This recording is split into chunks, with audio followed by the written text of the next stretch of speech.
பாருங்க, பெண்ணும் ஆணும் சமங்க. ஒரு ஆண் ஒரு பெண்ணை விட உடல் அளவுல வலிமையானவன்னு சொல்லிக்கிறாங்க. ஆனா ஒரு பெண் ஒரு ஆணை விட மனதளவுல ரொம்பவே வலிமையானவங்க.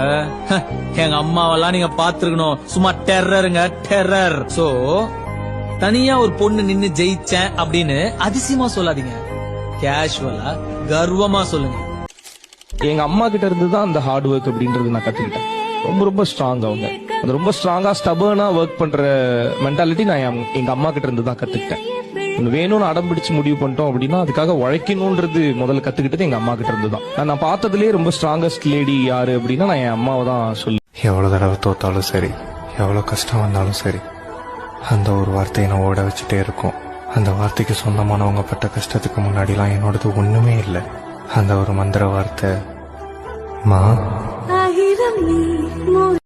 வேணும்னா ஆசைப்பட்டா மட்டும் பத்தாது, ஆட்டம் பிடிக்க தெரியணும்.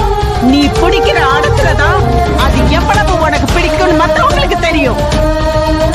திருநெல்வேலியில இருட்டு கடை பத்தி தெரியுமா? தெரியும் சார்.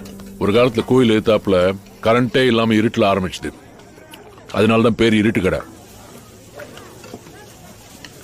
ஆனா இப்ப கோயில் எங்க இருக்குன்னு கேட்டா இருட்டு கடைக்கு எதிர்க்க இருக்குன்னு சொல்லுவாங்க.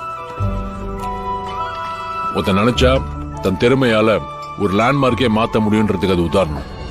நான் ஜெயிப்பேன்னு ஜெயிக்க மாட்டேன்னு எனக்கு தெரியாது சார். ஆனா ஒண்ணு மட்டும் உண்மை, வாழ்க்கையில தோல்வியை மட்டும் நான் சுலபமா ஒத்துக்கிட்டதே இல்லை.